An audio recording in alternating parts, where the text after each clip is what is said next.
রামগড়ের নেতাজি সংঘ ময়দানে আজ থেকে অর্থাৎ শুক্রবার থেকে শুরু হলো ঐতিহ্যবাহী ফুটবল প্রতিযোগিতা।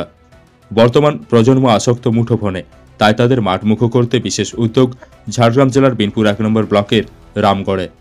নেতাজি সংঘের উদ্যোগে আয়োজন করা হয়েছে ১৪, ১৫ ও ১৬ নভেম্বর ৩ দিনব্যাপী বিশাল ফুটবল প্রতিযোগিতার। প্রতিযোগিতায় বাংলা, ঝাড়খণ্ড, ওড়িশা রাজ্যের মোট ১৬টি দল মাঠে নামবে। জানা যায় এই ফুটবল প্রতিযোগিতায় মোট ৪,৫০,০০০ টাকার পুরস্কার রয়েছে। এদিন সকাল থেকে বিকেল পর্যন্ত হয় প্রথম দিনের খেলা। আর সেই চিত্রে আপনারা দেখছেন রামগড় থেকে শুক্রবার। পেনাল্টি থেকে গোল করে সমতায় ফেরে SB11 মেদিনীপুর। টাইব্রেকারের মধ্য দিয়ে ভাগ্য নির্ধারণ হবে। খেলা চলছে, প্রথম রাউন্ডে চতুর্থ খেলা। SB11 মেদিনীপুর খেলার একেবারে শেষ লগ্নে পেনাল্টি থেকে গোল পরিশোধ করে সমতায় ফিরেছে। অপরদিকে দেখতে পাচ্ছেন শিবদুর্গা জুয়েলার্স রাজকোট অনবদ্য ফুটবল খেলেছে, বলে গিয়েছিল কিন্তু লিড ধরে রাখতে পারেনি। প্রথম বল শট করছে SB11 হয়ে প্যানিশ, খুব পপুলার ফুটবলার। প্যানিশ এই মুহূর্তে শট করতে চলেছে। রামগড় নেতাজি সংঘের পরিচালনায় ১৬ দলীয় ৩ দিনের ফুটবল প্রতিযোগিতার প্রথম রাউন্ডের চতুর্থ খেলা ১-১ অবস্থায় শেষ হয়েছে। SB11 মেদিনীপুর প্রথম বল শট করছে। ১০ নম্বর ফরেনার প্লেয়ার প্যানিশ শট করতে চলেছে।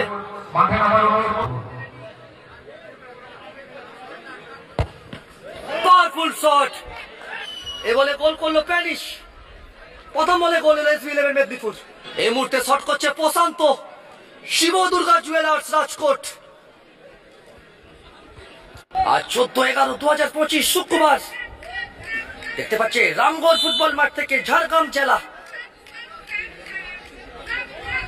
এই মুহূর্তে অনবদ্য গোল, অর্থাৎ দুই দল একটি করে শট এবং একটি করে গোল। এই মুহূর্তে সোনা সর্দার শট করছে SB11 মেদিনীপুরের হয়ে দ্বিতীয় বল। SB11 মেদিনীপুর খেলার দ্বিতীয়ার্ধের একেবারে শেষ লগ্নে পেনাল্টি থেকে গোল পরিশোধ করে দলকে সমতায় ফেরায় প্যানিশ।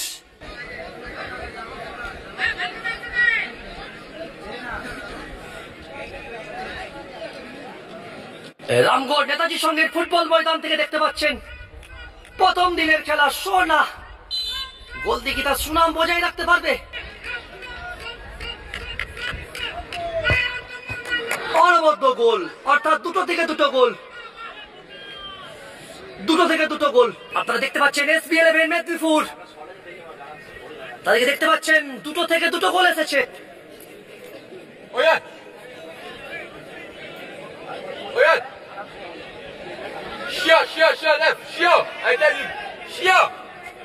এই মুহূর্তে বিশ্বনাথ শট করছে, বিশ্বনাথ শিবদুর্গা জুয়েলার্সের হয়ে।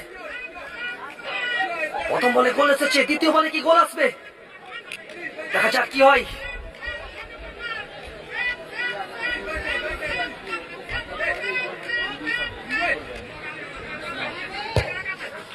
অনবদ্য গোল, অর্থাৎ দুটো থেকে দুটো গোল। দেখতে পাচ্ছেন শিবদুর্গা জুয়েলার্স রাজকোটের দলটিকে দেখতে পাচ্ছেন। দ্বিতীয় বল SB11 মেদিনীপুর, দুটো থেকে দুটো গোল এসেছে। তৃতীয় বলে কি গোল আসবে সে তো সময়ই বলবে, দেখা যাক কি হয়। এবারে গোল এলো না। এবার সুরজিৎ অনবদ্য সেভ দিয়েছে, অনবদ্য সেভ সুরজিতের। শিবদুর্গা জুয়েলার্স রাজকোটের গোলরক্ষক চীনের পাঁচিলের মতো বল আটকে দিয়েছে। তৃতীয় বল শট করতে চলেছে শিবদুর্গা জুয়েলার্স রাজকোট, দুটো থেকে দুটো গোল। তৃতীয় বলে কি গোল আসবে? অপরদিকে SB11 মেদিনীপুর ৩টে থেকে দুটো গোল। অনবদ্য গোল, অর্থাৎ ৩টে থেকে ৩টে গোল। এরপরের খেলা সিদাম 11 মেদিনীপুর শালবনীকে দেখতে পাচ্ছেন। সিদাম 11 শালবনী। এই মুহূর্তে SB11 মেদিনীপুর চতুর্থ বল শট করছে, ৩টে থেকে দুটো গোল। আর অপরদিকে শিবদুর্গা জুয়েলার্স রাজকোট দলে কোনো ফরেনার প্লেয়ার নেই, দেশি প্লেয়ার সমন্বয়ে দল। এবারে কি গোল আসবে চতুর্থ বল থেকে? দেখা যাক কি হয়। এবারও গোল এলো না, অর্থাৎ ৪টে থেকে দুটো গোল। অপরদিকে রুদ্রাংশ 11কে দেখতে পাচ্ছেন, ওনারাও মাঠের মধ্যে নেমে পড়েছে। দ্বিতীয় রাউন্ডে প্রথম খেলা, তারা খেলবে একদিকে সিদাম 11-এর সিদাম দাকে দেখতে পাচ্ছেন। শালবনীর অনেক বড় বড় টিম সাজায়। এর পরের খেলা এ বল কিন্তু রক্ষণ আটকাতেই হবে SB11 মেদিনীপুরকে টুর্নামেন্টে টিকে থাকতে গেলে।